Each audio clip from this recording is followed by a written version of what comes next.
Sveiki, aš esu Nerijus Kestinas ir mes vėl kalbame apie futbolą. Jie grįžta iš rinktinių, tai reiškia, kad šį kartą apie klubinę apžvelgsime tai, ko galime tikėtis iš Vokietijos, Italijos ir Anglijos čempionatų šį savaitgalį. Rinktinės, aišku, mums skaudžiausia dėl savų. Buvo gerų atkarpų, iš tikrųjų, abiejose rungtynėse.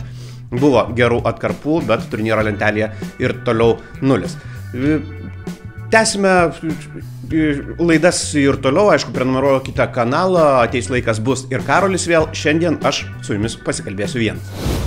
Daugiausiai linksmybių šeštadienį nusimato Vokietijoje, todėl nuo jų ir pradedame. Turbūt centrinė pramoga žiūrovui turėtų būti šį kartą Leverkuseno Bayerio ir Frankfurto Eintrachto rungtynės, nes, žinome, kas yra dabartinis Bayeris. Eintrachtas irgi labai smagiai pradėjo šį čempionatą ir yra ketvirtas bei štampuoja įvarčius kriokliais. Tai leidžia manyti, kad Leverkusene šį kartą bus įvarčių, muša abi komandos, aš prognozuoju mažiausiai 3 tikslius smūgius į vienus ir kitus vartus, o turint galvoje tą aplinkybę, kad Bayeris šį kartą be savo kiauro lyderio Floriano Wirtzo, taip drąsiai spėsiu, kad Eintrachtas tų rungtynių nepralaimės. Antros rungtynės yra Bayernas Stuttgartas.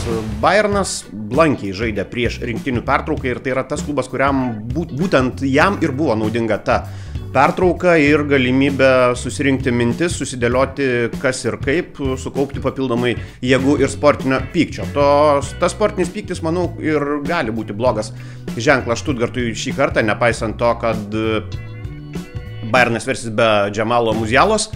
Tai yra didelis nuostolis, bet komandos suolas ilgas, komandos sudėtis stipri ir spėju, kad šį kartą Bayernas pabandys grįžti į pergalių kelią, laimės bent 2 įvarčiais, 2-0, 3-1, o gal ir ta properša tarp abiejų komandų gali būti ir didesnė.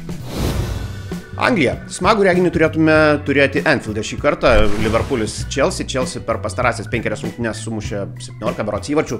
Ir aišku, kad tai yra didelė puolamoji jėga. Liverpoolis beveik nepraleidžia pastaruoju metu, bet jie žais be pagrindinio vartininko Alisono ir tai bus šiokia tokia problema. Turint abiejų komandų žaidimo stilistiką, sakyčiau, kad irgi įvarčiai į abiejus vartus, bet vis dėlto Liverpooliui užteks savos kokybės ir sugebėjimo žaisti kontratakuojamąjį futbolą bei gaudyti varžovus jų aikštės pusėje.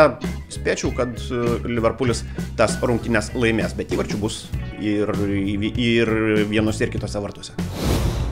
Ir pagaliau Italija. Ten turbūt įdomiausios turo rungtynės šį kartą bus Juventus Lazio. Dėl to, kad Lazio skina pergalę po pergalės, 5 iš eilės ir tai rodo, kad komanda yra stipri. Juve vėlgi ir Čempionų lygoje, ir Italijos čempionate sugeba susikaupti tada, kai labiausiai to reikia, o šį kartą rungtynės būtent tokias, nes komandos užima gretimas vietas turnyro lentelėje, 3 ir 4. Todėl ir šiose rungtynėse prognozuočiau, kad įvarčių tikrai bus, o rungtynės laimės Juventus.